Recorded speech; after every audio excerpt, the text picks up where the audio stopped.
আমার ভিতরে পশু আত্মাটাকে দমন করার জন্য, নফসে আম্মারাকে দমন করার জন্য, নফসে মুতমাইন্না, নফসে লাওয়ামা, নফসে মুলহিমা, নফসে মুহাদ্দিসা এটা জিন্দা করার জন্য ওলি আল্লাহর কাছে গিয়েছি। বেটা ওলি আল্লাহর কাছে গেলে বহুত জিন্দা হয়, মানুষ শুদ্ধ হয়, বাবার কুহুনি ময়লা দূর হয়ে যায়। আরে যে ব্যক্তি মুর্দাদের জিন্দা হয়ে যায়, হিরোদের জিরোদের হিরো হয়ে যায়, বেঈমান ইমানদার হয়। সুবহানাল্লাহ। ওলি আল্লাহ মানুষদেরকে বেঈমানি থেকে ইমানদার বানাইছে। ধুতি খুলাইয়া কাপড় পরাইছে, কথা বুঝেন না? টুপি ছিল না টুপি মাথায় পরাইছেন, পাঞ্জাবি ছিল পাঞ্জাবি পরাইছেন, নামাজ ছিল নামাজ শিখাইছেন।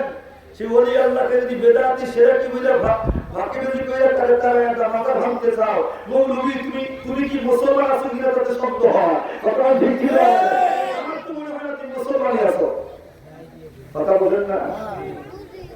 আর মুসলমানের ফাউন্ডেশন হলো আল্লাহর ওলিরা। আল্লাহর ওলিরা আয়েশা ইসলাম কায়েম করেছেন ওলি আল্লাহ, তাকে বাদ দিয়ে ইসলাম থাকবে না? কত কথা বলে ইসলাম থাকবে না? তাহলে লাগবে কি রাখবে না? বলতেছি কষ্ট হয়ে একটু হজম করেন বাবা। আমি আয়াতটি কালিমা তিলাওয়াত করেছি, আয়াতের ভিতরে চার শ্রেণীর মানুষের কথা বলেছে।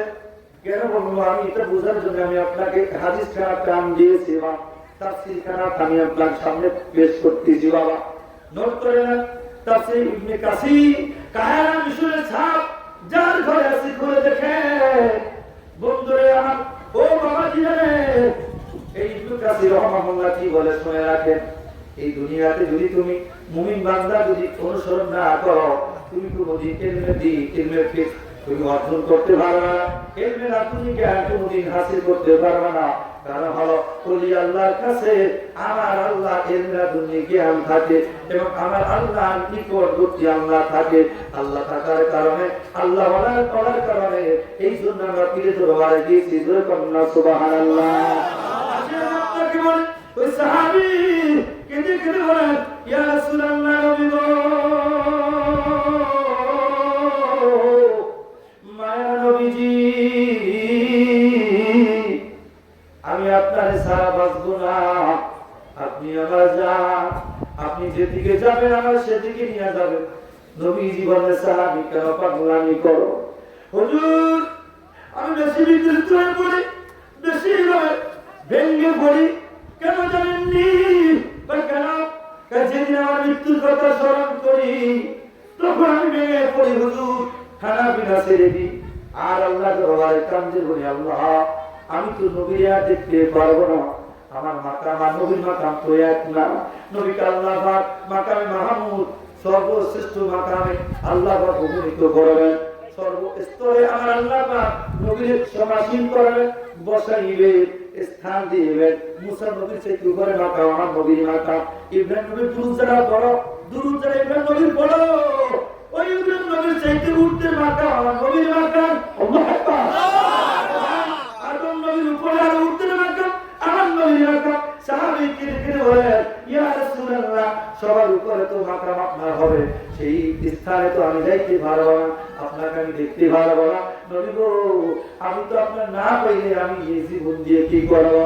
আল্লাহ যদি আমার জান্নাত দেয়, ওই জান্নাতের ভিতরে যদি আমি নবী আপনি নবী আমি না পাই, আপনি নবী যদি আমি না পাই, এই সালমানের জীবনের কোন মূল্য নাই, মূল্য নাই, মূল্য নাই। এই জন্য তো হুজুর বলেছে, ঈমানওয়ালা মোলামা নবী মুস্তাফা রে, জাহান্নামে পড়ে থাকি আমি নাহি কোনো ভয় করি, ইশকে মুহাম্মাদি মালা যদি গলে রয় রে। হুজুর বলতেছেন, বাবা আমার আল্লাহ জাহান্নাম দেয়, আমার আল্লাহ জান্নাত দেয়, ওই জান্নাতের ভিতরে যদি আমার নবীর কালেমা না থাকে, আমার নবীর প্রেমের মালা না থাকে, আমার নবী আমার সন্দেশী না থাকে, ওই জান্নাতে আমার মূল্য নাই, ওই জাহান্নামের কোনো মূল্য নাই। কারণ আমি যারা পাগল হয়েছি, তিনি দুনিয়ার কেউ না, তিনি মদিনাওয়ালা, তিনি কামলিওয়ালা, রাহমাতুল লিল আলামিন, রাহমাতুল লিল আলামিন। আরে ভাই, আমার নবী রাহমাতুল লিল আলামিন হইতেছে একের কথা দেখুন অবস্থা হ্যাঁ রস করে রস বড়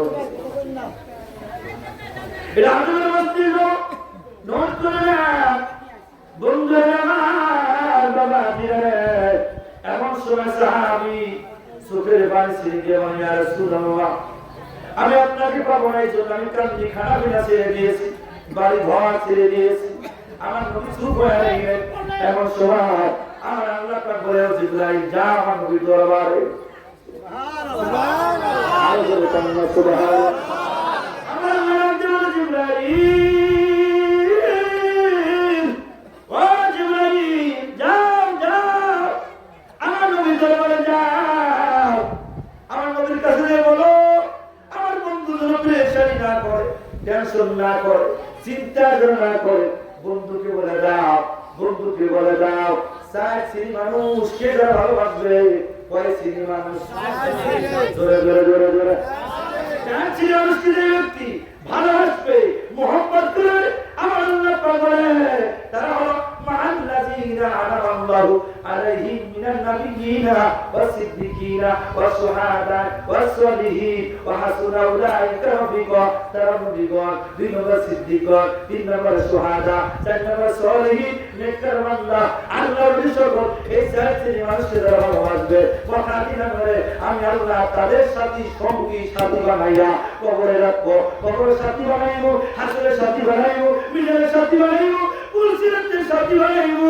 আমার আল্লাহ পাক বলে তারা উত্তম সঙ্গী হিসেবে কত উত্তম সঙ্গী ওয়া হাসুনা উলাইকা রাফিকা জোরে বলে আল্লাহু আকবার এই কথা কেবল বলে বিরওয়াকার টাকা করি বিরওয়ার জমিদারি ওরে সেই পীরের তো দম ধরে আখের পার ভাব গো